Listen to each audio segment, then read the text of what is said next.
What is up, everybody? Scape211 here once again, and we are talking about the progress path. This is part 3. If you did not watch the other parts of this series, you may want to go back. This is going to cover the mid to late tier or late game of the rest of the progress path. And we left off at the Rocket Mortar 8, so we're just going to move right along. If you guys have any questions or comments with this one too, feel free to leave them below. All right, so we already talked about the Rocket Mortar 8. We're going to move on to the Plasma Cannon 6. I don't recommend unlocking this family, and I think it's one you can pass over. So we're just going to keep going. The Javelin Rack 6, this is the time where, or this is the weapon out of the Javelin class that I think is probably the best one to unlock based on how it will work for your light mechs in the late game. So this one I actually think is worth unlocking. I know it's A coins, but I'm hoping that you have a decent bay now and you're starting to get into tournament and you've gained some A coins to spend it on, because this is one weapon that I think is worth it. It works especially well, in my opinion, with Killshot. If you upgrade Killshot just to 3 stars with this weapon on him, he is great for all mid-tier gaming and probably even to late tier to a certain degree, depending on how much you want to upgrade those further. But this is a great weapon nonetheless for your light mechs. Next up, Missile Rack 8, definitely a solid weapon, one you want to unlock, and one that is pretty much late game or end tier, that is super useful for a lot of different strategies. Has a very small learning curve, but you can pick it up pretty quickly. But yeah, a great weapon. Next we have Guardian. Now Guardian is a great purchase, one that is A coins, but this is a mech that has great late game potential because it maxes out at a high energy cap, the highest you can have, 24. So it's definitely one that I think is worthy investing in, and certainly to get now. And in this case, I would say your bay should probably look like Killshot with Javelin 6, a Panther with depending on if you're 12 or 16 energy, it could be, you know, RPGs, or it could be, you know, long arms. I would think long arms on him would be great right now. And then your third, I would swap out, probably had a Juggernaut for this Guardian with the Missile Rack 8.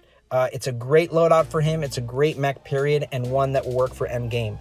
Right there, those 3 mechs in that loadout is like all you really need for mid game, and can take you pretty far into end game until you can unlock the high tier weapons. But even there, that's still really solid stuff to invest into. And you probably have a good handle on what you like about these mechs or these certain weapons right now anyway. But I hope you'll be in a solid position. I think it's pretty solid at this point. But let's continue on with the rest of the prize path here. Next up, we have the Pulse Cannon 8. Again, not a huge fan of the Pulse Cannon family. This is the only one that's probably the best in my opinion based on its energy cost and how it'll work for later game mechs. But I think there are better weapons out there, so this is one I would pass on.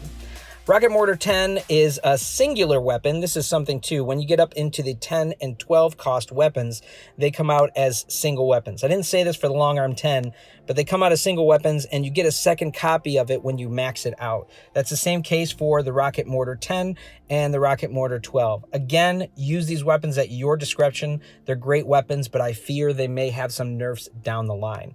Not one that I would at this moment recommend unlocking until we know that it's going to get out of the woods and stay the way it is. So let's move along. Next up, Missile Rack 6. Again, the Missile Rack family is awesome. The 8 is certainly better than the 6, but the 6 is fantastic for your light mechs to give them some hard punch, as well as some hit and run tactics later on. If you had a maxed out, you know, MD or a higher level, I don't know, higher level Shadow, this could work really great on it.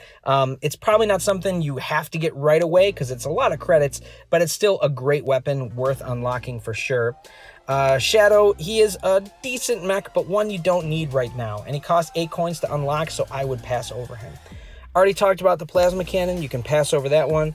Already kind of discussed the Rocket Mortar. I would pass over that one for now. Stasis Beam is like the upgraded or higher level version of the Thermal Lance. It has a different effect, but it works very similarly, and its damage output is also fairly similar. It's a little bit better because it's higher level, but honestly, I'm not a huge fan of this weapon. I think there are better long-range weapons. I think you're going to get better damage and punch out of the long arm on its own, and you don't really need this one, so I would pass over it. Ares. Ares is a decent mech, and it's one that a lot of people get an offer of early on, but it's one that if you have Juggernaut and you've been using him, they work very similarly. I've done a video and compared the two, so I don't really think this is a purchase you need to make, at least not right now, and you know, for the basis of the progress path, and it's one that I would consider passing over at the moment. Next up, we have the Carbines. Now, the Carbine family is awesome. In terms of base sustained weapons, I think they're great. They're top of the line, and they're super good.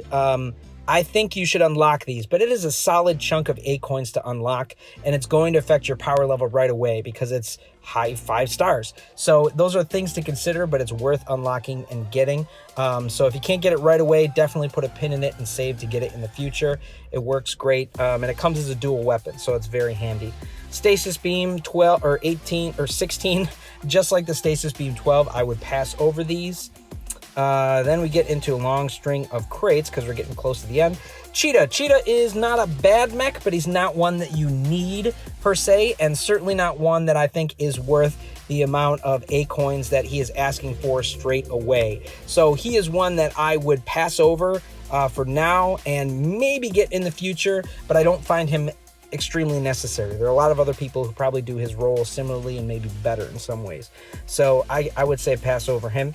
Lot of crates in here. Carbine 10, pretty solid weapon. Out of the Carbine family, I would say the 10 is the one I use the least. So this might be the one that you could pass over or put a pin in for later on, but not a bad weapon to unlock for sure. It's pretty darn solid. All the Carbines are.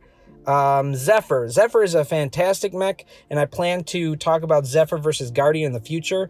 Both of them are very similar mechs, but Zephyr is great, and then he only costs credits to unlock, and he functions very similar to Guardian. If you haven't upgraded your Guardian, Zephyr will start with the exact same energy, and I find his ability to be a little stronger than Guardian's, so he is worth unlocking. You could even put two, one of each in there if you have 4 slots, but like I said, you probably won't use more than 3 slots generally, so you may not even need to open up that other base slot for him and could just swap him out with Guardian. But both are pretty interchangeable, but he's a great one to unlock. I would definitely unlock him. All right, the Carbine 12, this is one of those endgame weapons that is very useful, especially once you get the dual copy of it on a mech that can handle 24, like Panther or Guardian. Both of them are fantastic candidates for the Carbine 12, especially when you can dual wield them. Super strong loadout, and very effective for certain maps where you have to have more direct fire or sustained fire that has a lot of overhang coverage. This happens a lot in tournament, and this is a great weapon for that. So I would definitely unlock that one and try to take it to the end tier for the second copy. Moving right along, we're close to the end here. I think, yeah, we got Brickhouse and then maybe one more weapon. Brickhouse, I have not unlocked him, but from what I've seen and experienced, he functions very similar to both Juggernaut and Ares, but without the shield. It makes it a little easier, but all of them will max out at 18 energy. So from a maxing standpoint of the energy, they're going to function very similarly. I don't think Brickhouse is one that you need to unlock if you want to focus on a brawler. Like I said, Juggernaut with his shield actually edges him out based on health and based on all the information I've seen relating to that, which is very interesting. And especially since the shield can regenerate, it just means that Juggernaut has that kind of edge over Brickhouse in most cases.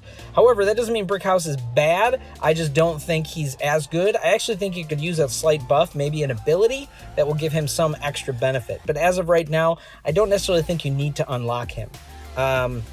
Yeah.